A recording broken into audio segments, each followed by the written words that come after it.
Bom dia, boa tarde ou até mesmo boa noite, professores. Sejam bem-vindos ao ATPC da Diretoria de Ensino da região de Andradina. ATPC esse realizado na semana do dia 28 de março a 1º de abril de 2022.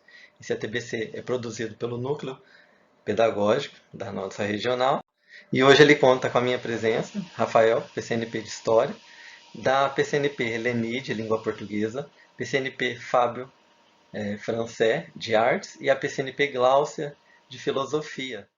O tema do ATPC de hoje é recuperação e aprofundamento, as narrativas digitais como aliadas no processo de consolidação das habilidades. Então, nós traremos a proposta da utilização das narrativas digitais como ferramentas nesse processo de consolidação de habilidades que não foram tão bem assimiladas pelos alunos nas avaliações externas e principalmente na AP. Nós teremos um momento de reflexão sobre as APs também.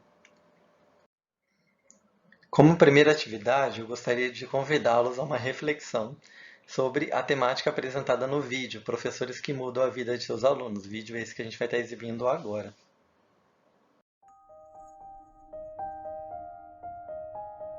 Essas crianças acreditam em um futuro melhor. E isso não era segredo. Quando eu crescer, eu queria que todo mundo nunca ficasse triste. Gostaria que os adultos, as crianças também, não sentassem no lugar dos mais velhos nos ônibus. Podem poluir menos o ar, menos carro, menos moto. Porque isso faz mal pro meu ambiente. Mas havia uma coisa que todas elas queriam ser. E isso sim era um segredo. Pelo menos para quem mais deveria saber.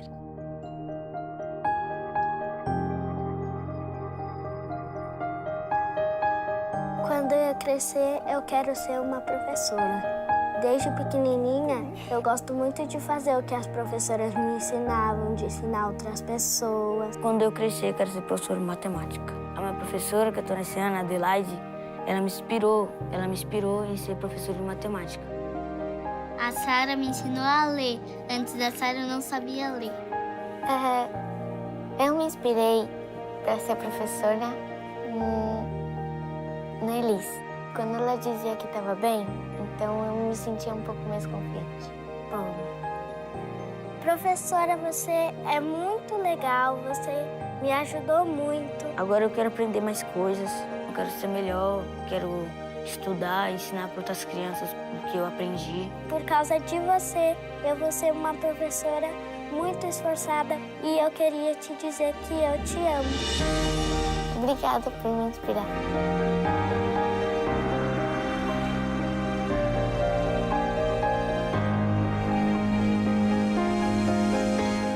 Com a pesquisa Conselho de Classe, a Fundação Lehman ouviu professores de todo o país.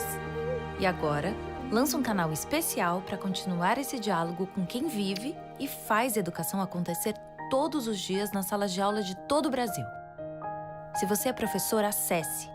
Faça parte. Participe. Se você não é, mas acredita no poder transformador da educação, compartilhe, apoie, incentive.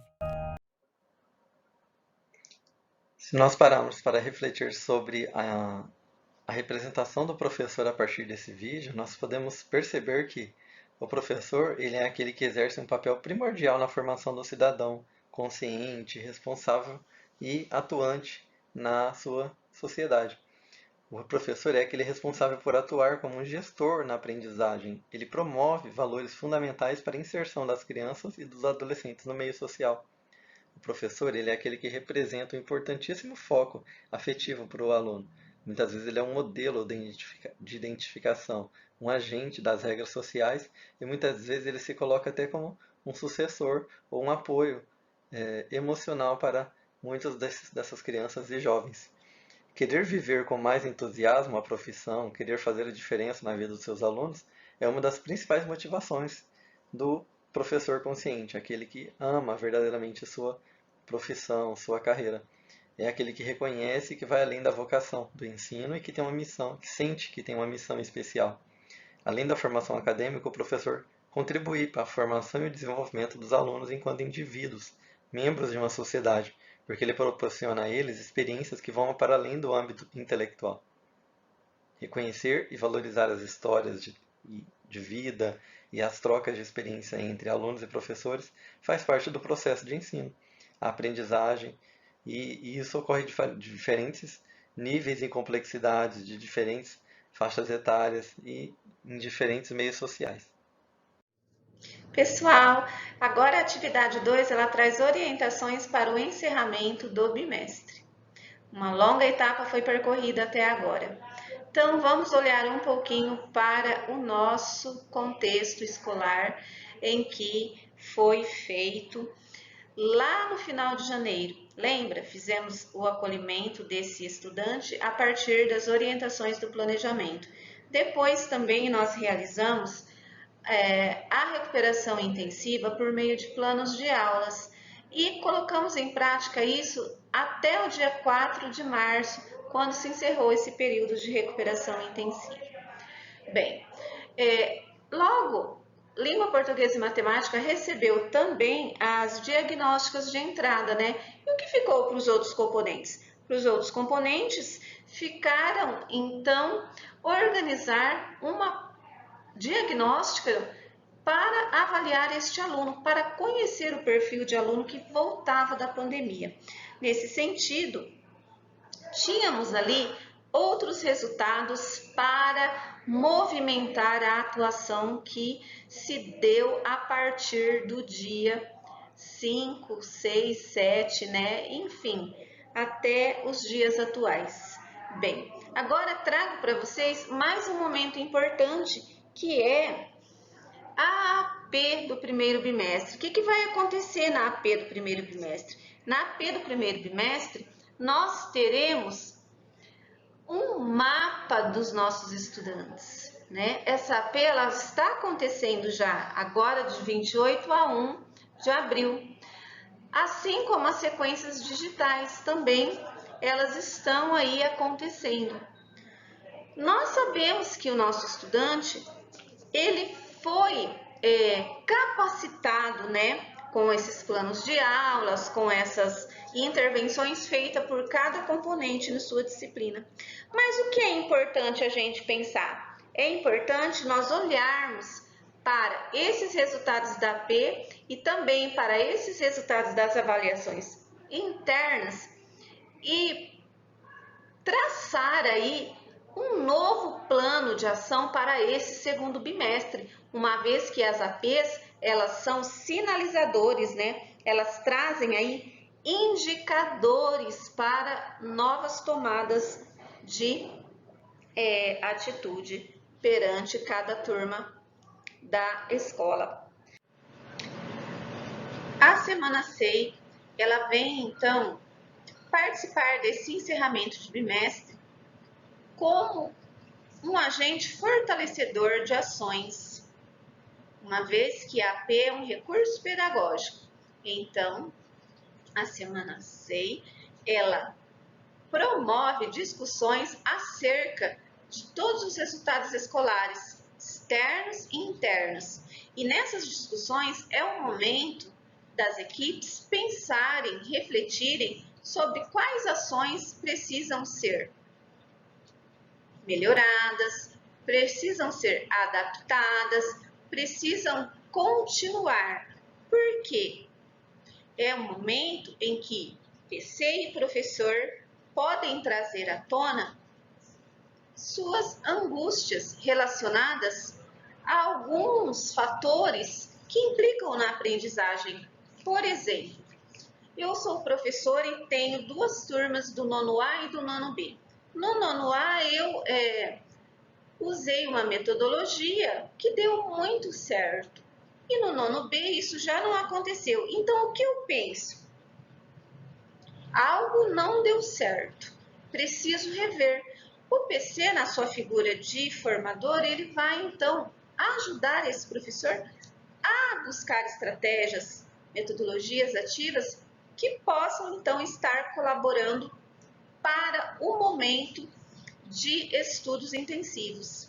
Então, a fim de atender todos os níveis de estudantes das nossas unidades escolares, Esses dois momentos são cruciais para o aprimoramento, desenvolvimento, recuperação e retomada das atividades em fragilidade das nossas UES. Para a atividade 3, eu os convido para a análise de um texto e depois de um vídeo, ambos falando sobre a questão do PISA. Vamos ler o texto a seguir. Você conhece o PISA?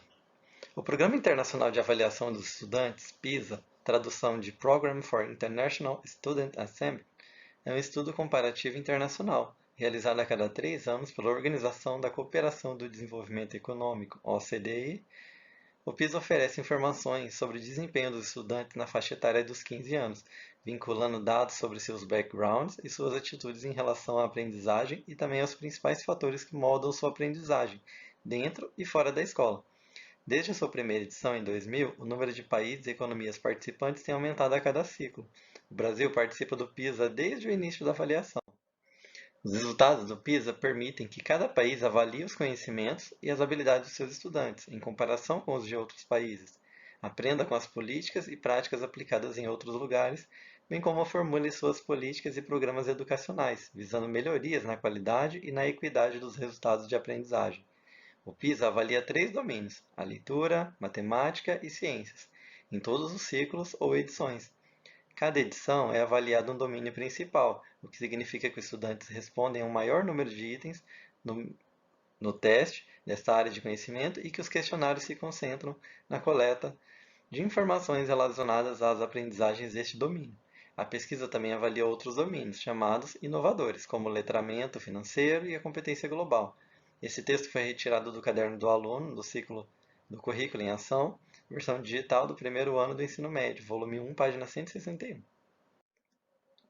A seguir, nós vamos ver um vídeo também sobre o PISA, que está presente no YouTube, na plataforma do YouTube.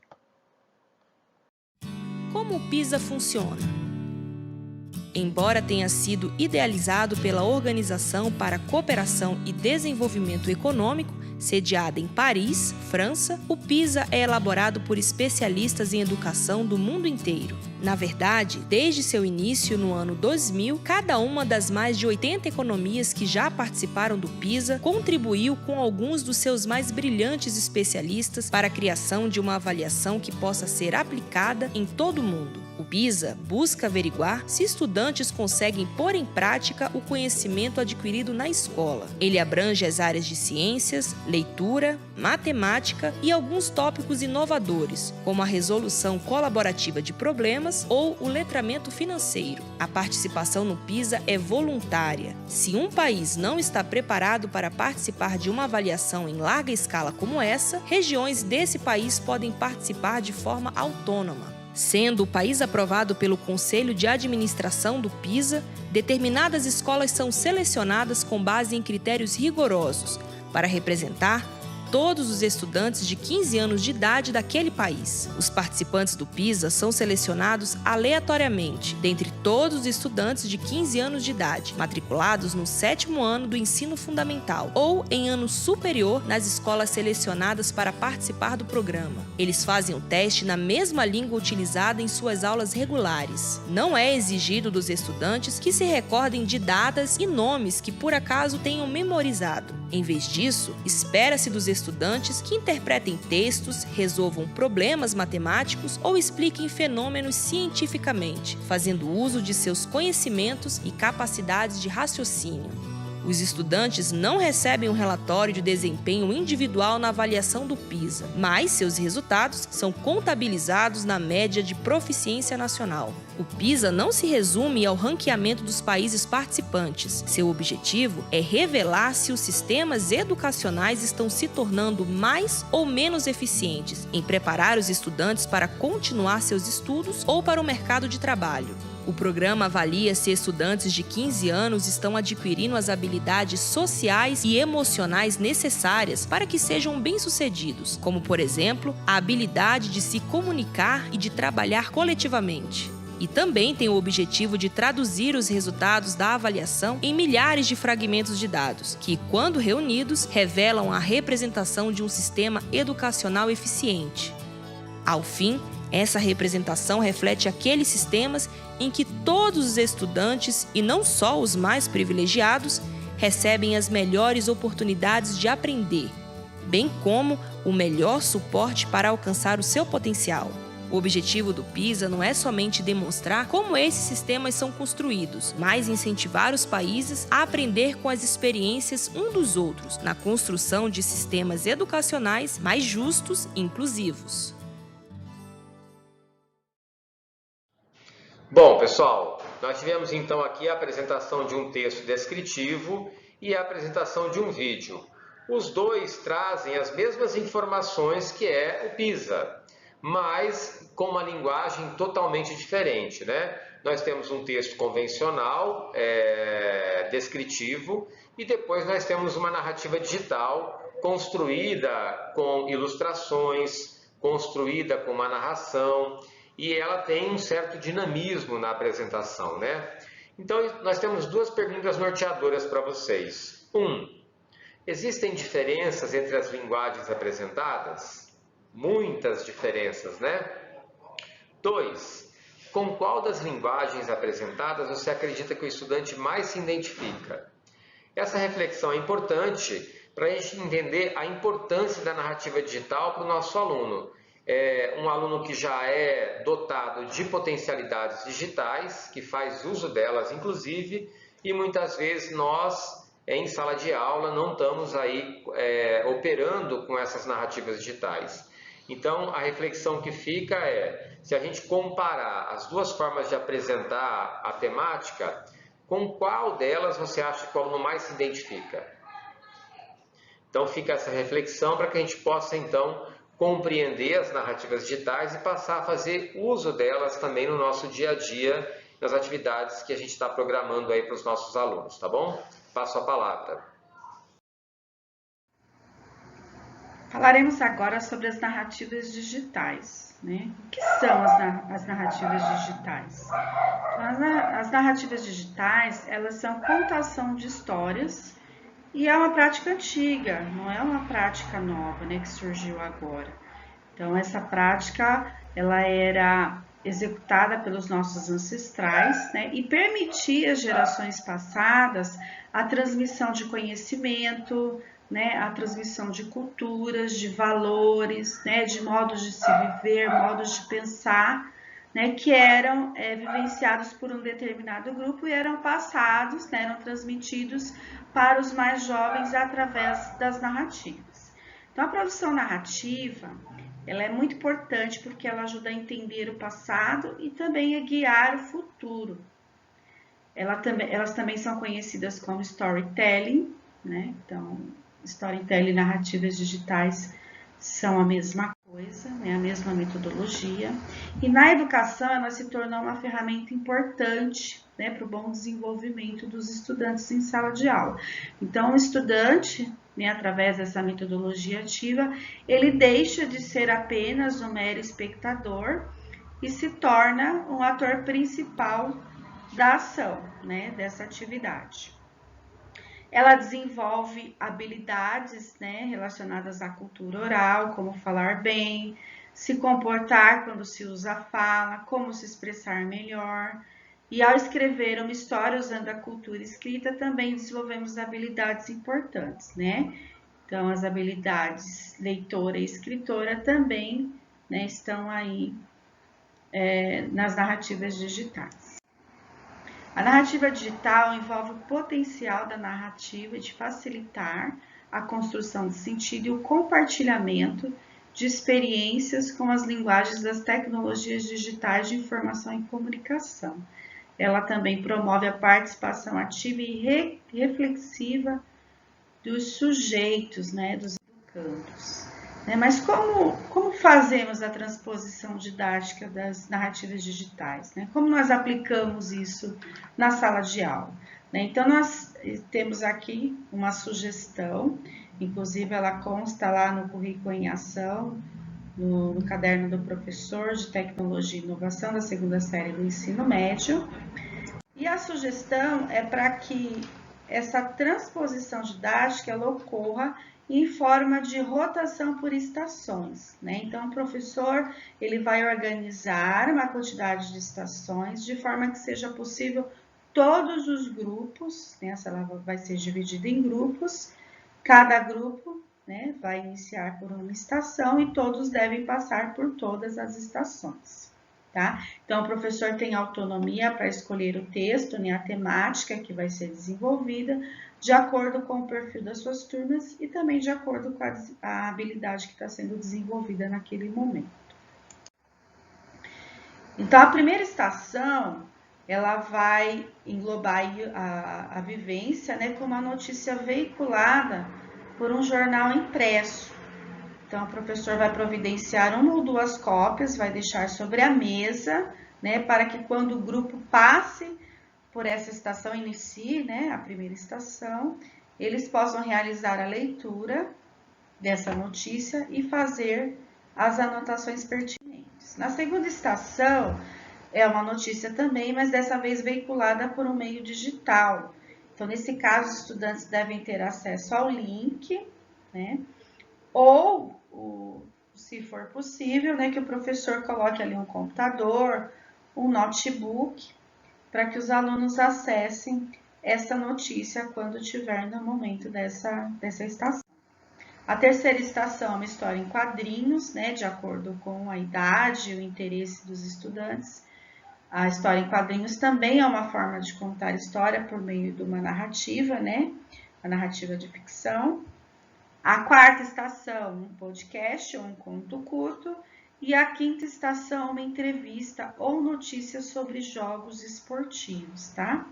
Então, os grupos vão passar aí por essas 5 estações, todos os grupos. E ao final das 5 estações, o professor ele vai realizar o fechamento perguntando aos estudantes o que essas histórias têm em comum, né? Então, todas essas histórias são narrativas, né? Tratam-se de narrativas, então eles vão aí identificar qual a diferença entre essas narrativas, né? Qual que chamou mais atenção. E aí o professor vai aproveitar esse momento para introduzir o conceito da narrativa e falar sobre as características dessa metodologia, né? Então, as características principais, né? A narração de um fato, como nós podemos identificar, a ação ou personagem, né? Que se passa aí nessa narrativa, e também o espaço e tempo, né? Que estão presentes nessa narrativa. Então, é importante, né? No uso dessa metodologia, que a narrativa digital ela não cumpra apenas uma função de avaliação do estudante, né? Que não seja apenas um produto avaliativo. Ela precisa cumprir também uma função social. Então, essa narrativa ela precisa ser divulgada, ela precisa proporcionar uma reflexão, né? E uma mudança na forma de pensar do público-alvo dessa narrativa. Então, além das narrativas digitais desenvolver uma série de habilidades cognitivas, né, que nós já citamos aqui, as narrativas digitais têm o papel de intervir na sociedade, né, trazendo informações e também conscientizando sobre o nosso papel como cidadãos em relação a alguns problemas que ocorrem nessa mesma sociedade, né? Então, a gente observa que ela não cumpre apenas, né, um papel avaliativo, mas também, principalmente, ela cumpre uma função social, né? E aí o Fábio ele vai explicar como que vai se dar o desdobramento dessa atividade aí na sala de aula, desse ATPC na sala de aula, tá? Passa a palavra aí pro Fábio. Olá a todos. Vamos agora ao nosso desdobramento da nossa pauta de hoje. Espero que vocês tenham acompanhado toda essa intenção e esse objetivo da nossa pauta, que é ampliar os nossos recursos metodológicos para melhorar a aprendizagem dos nossos alunos, né? Nosso desdobramento começa com a reflexão, que é a seguinte: a partir do seu plano de recuperação e aprofundamento, como é possível articular as atividades com narrativas digitais. Se a gente partir do pensamento de que o aluno já domina muito os equipamentos audiovisuais, domina aplicativos de edição e consegue captar imagem com seu aparelho telefônico, a gente pode então, a partir desse pressuposto, criar possibilidades dentro do nosso plano de trabalho para desenvolver narrativas digitais.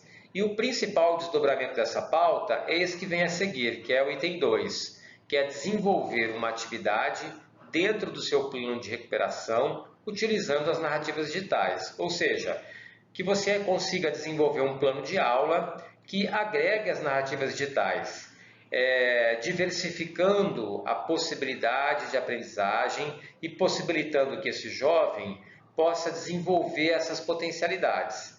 A nossa intenção é que esse recurso possa ser fundamental para enriquecer e conseguir aprimorar as habilidades não contempladas em cada componente curricular, principalmente nos componentes de língua portuguesa, matemática, que a gente sabe que existem muitas defasagens.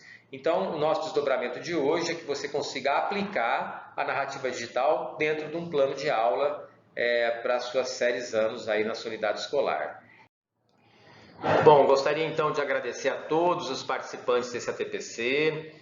Espero que a gente tenha contribuído para melhorar a sua qualidade de trabalho aí na unidade escolar, melhorado com a sua metodologia também, que as novas metodologias ativas façam parte do nosso trabalho diário, que a gente possa experimentar essas novas possibilidades também, enriquecendo então o ensino de forma geral.